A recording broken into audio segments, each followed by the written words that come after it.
Hey friend, do you want to offer meaningful learning solutions that create behavior change, fit in the flow of work, and yield real results for your nonprofit? If yes, this is the podcast for you. Join me as I explore instructional design and leadership development best practices, as well as change management, belonging, and influence. If we haven't met yet, I'm Heather, and I've been in your shoes. I'm a learning and development consultant and founder of Skill Masters Market. Before starting my business, I led learning and leadership development initiatives for a large national nonprofit. I know what it's like to need to develop your staff quickly and effectively, and to build the relationships and cut through the organizational layers to be successful. And I'm bringing all of that to you in this podcast. So block your calendar, turn off your Teams or Slack chat, and let's dive in. It's learning for good. My husband recently decided it was time to teach our oldest daughter how to cut the grass. This is a milestone moment, right? So he told her he wanted her to learn so she could start doing it. And then he took her outside and he got everything set up and he showed her how to cut the grass.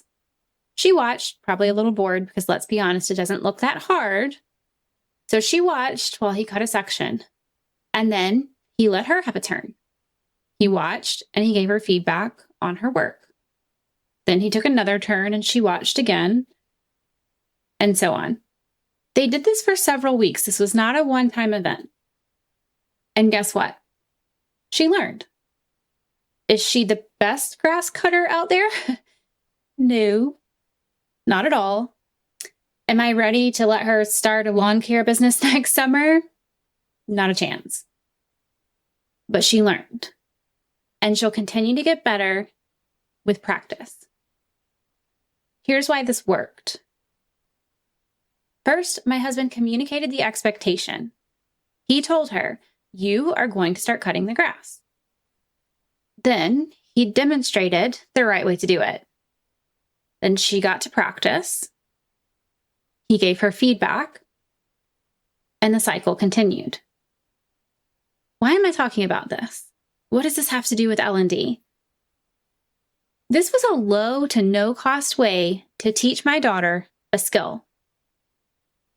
It took my husband's time to teach her, and it took a little longer to get the grass cut, but it was mostly free. I often hear from nonprofit L&D leaders about the challenges they face with constrained budgets, and I feel their pain.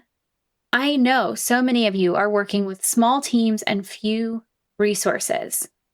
So today on Learning for Good, I want to share 5 low to no cost ideas for leadership development. Let's dive in. It's Learning for Good.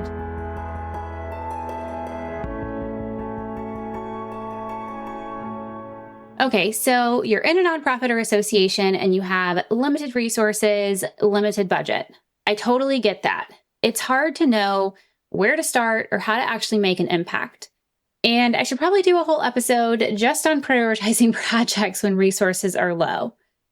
But today I want to share 5 easy, low-cost leadership development activities you can implement right away, whether you have a large L&D budget or a small one.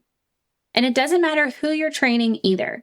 I know a lot of nonprofit organizations, if they're larger, they're federated, they're training staff, but they're not necessarily training staff that they have, for lack of a better word, control over, right? There's a lot of autonomy there in a federated organization. A lot of mid-size nonprofits, they're training sometimes their customer even, the person that is using or accessing something that they have to offer in their nonprofit. Same for members. They are training a lot of times members in an association. So small nonprofits too deal with this because they might have one person doing L&D. It might not even be their full-time job, and they might be training volunteers. And there's a lot of challenges with this, especially with low to no budget. So I wanted to share a few ideas. Now, I recently created a document for a client where we listed each of the competencies their staff needed to be successful. We had gone through a competency model project. We already identified what those competencies were. So we listed out those competencies for all of their staff.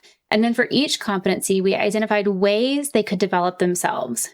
Some of those things are formal training opportunities that cost money, but some of them are informal opportunities that are low to no cost. So I used some of these that I'm going to share with you today and just contextualized it to that specific competency and their unique organization. So these work, and I'm excited to share these 5 leadership development activities with you today. So the first is job shadowing. So much like the lawn mowing experience my daughter had, this gives your leaders the opportunity to shadow someone who is more tenured or has a deeper skill set in a particular area.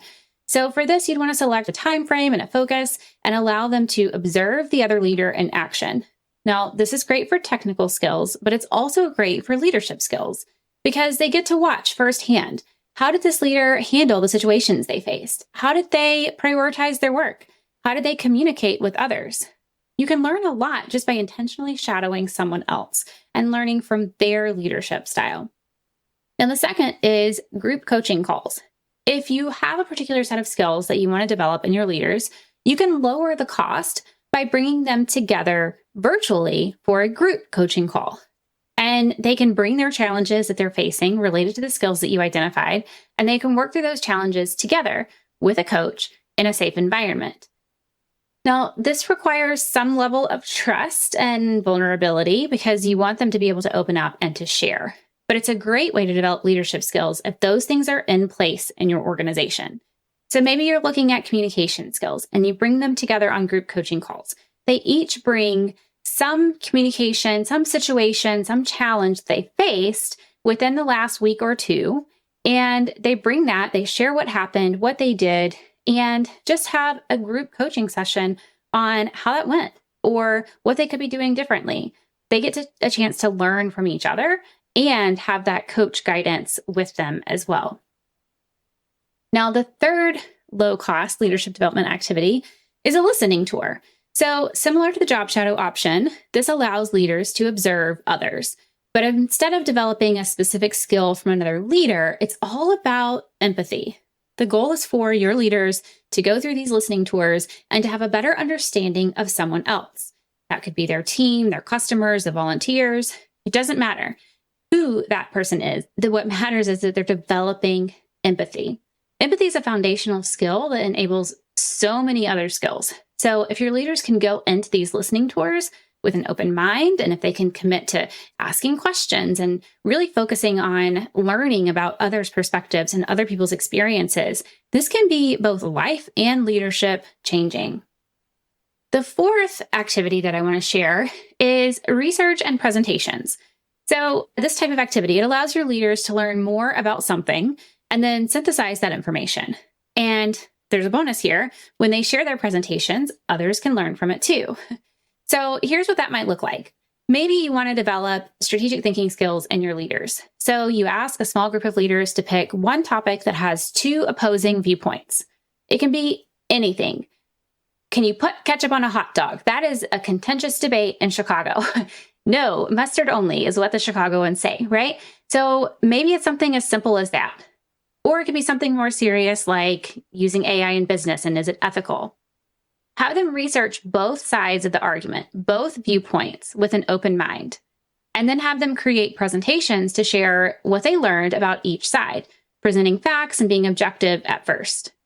Then, once they've shared all of that information, they can share how they interpreted the argument.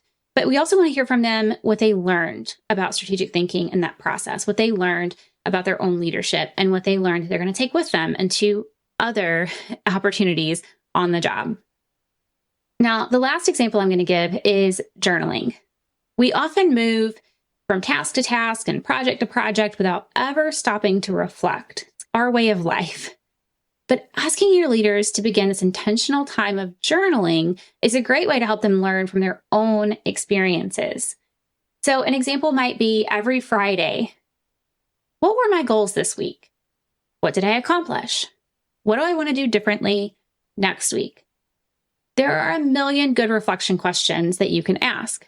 You could even say in L&D, we're going to send a weekly email. Every Friday, we're going to send you an email with weekly reflection questions.